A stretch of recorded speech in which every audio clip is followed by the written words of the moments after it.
علامہ اقبال علیہ رحمہ کہتے ہیں میں بچپن سے ہی قرآن مجید پڑھنے کی عادت رکھتا تھا. آواز بھی بہت اچھی تھی اور ہمارے گھر کا ماحول ایسا تھا کہ میں قرآن مجید کی تلاوت کبھی بھی ترک نہیں کی تھی. ہماری صبح کا آغاز ہی قرآن مجید کی تلاوت سے ہوتا. لیکن آخری عمر جب ہوئی تو گلا خراب ہو گیا تو قرآن مجید پڑھتے تو تھے لیکن اس طرح لے سے پڑھنا مشکل ہو گیا. تو جس طرح لوگ حال پوچھتے ہیں جناب کیا حال ہے تو لوگ بتاتے ہیں کہ یہاں درد ہو رہی ہے اور یہ مسئلہ ہے یہ مسئلہ ہے. لیکن اقبال سے کوئی جا کے پوچھتا کہ حضرت کیا حال ہے تو اقبال کہتے کہ لطف قرآن سحر باقی نہ مان. باقی سارے مسئلے ٹھیک چل رہے ہیں, جو سحری کے وقت قرآن پڑھنے کا مزہ آیا کرتا تھا وہ مزہ مجھ سے چھن گیا ہے اس لیے کہ میرا گلا خراب ہو گیا. اللہ نے آپ کو سحری کے وہ لطف اور وہ مزے اور وہ سرور نصیب کیے ہیں, کبھی ان سے محروم نہ ہونا. اپنی صبح کا آغاز قرآن مجید کی تلاوت سے کرنا. اور اقبال نے اپنے ایک دوست کو لکھا, کتنی خوبصورت بات لکھی, کہا قرآن مجید کا مفہوم اور ترجمہ نہیں بھی آتا پھر بھی قرآن مجید پڑھتے رہنا. خالی ناظرہ قرآن مجید پڑھنے سے دل کا تعلق رسول اللہ کے دل سے جڑ جاتا ہے, اس لیے کہ قرآن حضور کے قلب اطہر کے اوپر نازل ہوا تھا. یہ سندیسہ ہے ہمارے خالق کا ہمارے نام. تو ہم اس کو سمجھیں کہ اس میں ہمارے نام پیغام کیا ہے, ہمارے نام میسج کیا ہے. اس کتاب اللہ پہ عمل کرنا یہ ممکن تبھی ہوگا اگر ہم اس کتاب کو سمجھ کے پڑھیں گے. یہ کتاب ہمارے نام پیغام کیا دیتی ہے, کہاں سے روکا ہے, کہاں سے اس کتاب نے ہمیں جو ہے وہ منع کیا اور کن امور کے بجا لانے کی تلقین کی ہے. اس کتاب کے تقاضوں کو سمجھنے کے بعد اس کتاب پر عمل کرنا یہ ہماری زندگی کا لازمہ ہونا چاہیے. لیکن افسوس ہم نے کتاب اللہ کے ساتھ جڑنے کی بجائے اس کتاب کو طاق پر سجا دیا اور اس کے مفاہیم سے ہم نہ آگاہ ہو سکے. اب تو تلاوت بھی موقوف ہوگی. کسی زمانے میں لوگ تلاوت ضرور کیا کرتے تھے, اب تلاوت بھی موقوف ہو گئی. عمل تو قصہ پارینہ بن گیا. ہماری زندگی اس کتاب کی مطابقت میں گزرنی چاہیے تھی. آپ مارکیٹ میں یہ مائک بھی لینے جائیں تو اس کے ساتھ بھی چھوٹی سی بک دیتے ہیں جس میں کمپنی بتاتی ہے کہ یہ مائک ہماری کمپنی کا, اس کو استعمال کیسے کرنا ہے.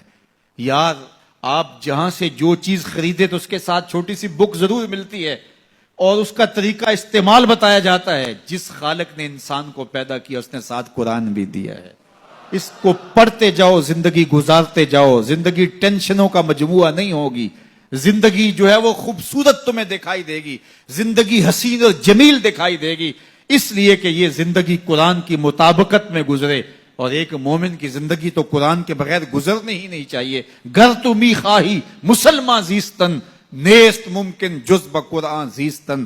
اگر تو مسلمان بن کے جینا چاہتا ہے تو قرآن کے بغیر جی نہیں سکتا ہے. تیری زندگی ہی قرآن ہے. آج پوری دنیا کے اوپر مسلمان ذلت اور رسوائی کی زندگی کاٹ رہے ہیں. کبھی سوچا کہ یہ کیوں ہے؟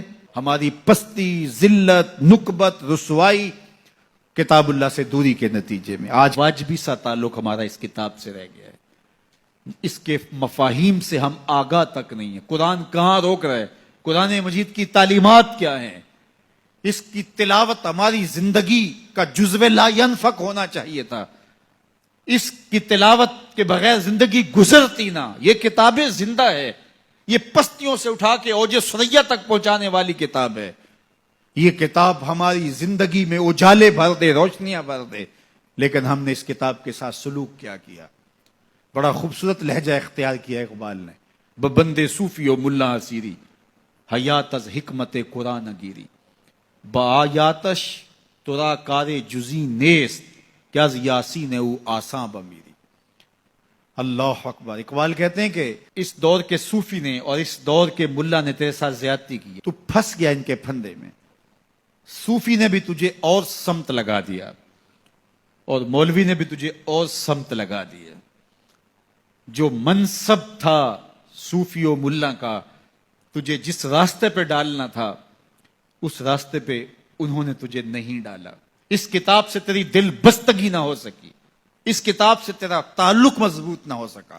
قرآن سے تجھے صرف اتنا سروکار ہے کہ جب تیرے بوڑھے کی روح اٹکی تو تو سورہ یاسین لے کے بیٹھ گیا. کہ میں اس کی تلاوت کروں اور اس کی روح آسانی سے نکل جائے. وہ کہتے ہیں اس میں کوئی شک نہیں کہ اس کی روح آسانی سے نکلتی ہے. سورہ یاسین کا مرنے والے کو فائدہ پہنچتا ہے, مجھے اس پہ کوئی اعتراض نہیں ہے, لیکن کہتے ہیں مجھے افسوس اس بات سے ہے کہ اس قرآن سے بھی تو نے مرنا ہی سیکھا, کاش اس قرآن سے جینا سیکھ لیا ہوتا. یہ کتاب زندگی ہے, یہ کتاب حیات ہے, یہ مردہ قوموں کو اٹھا کے کہاں سے کہاں لے جاتی ہے, یہ پستیوں سے اٹھا کے بلندیوں تک لے جانے والی کتاب ہے. اس امت کے پاس اتنا بڑا نسخہ کیمیا ہو اور وہ در در رسوا ہو رہی ہو, تو اس کتاب سے دوری کے نتیجے کے اندر یہ سزا ہمیں کاٹنی پڑ رہی ہے. آئیے اس کتاب سے جڑیں.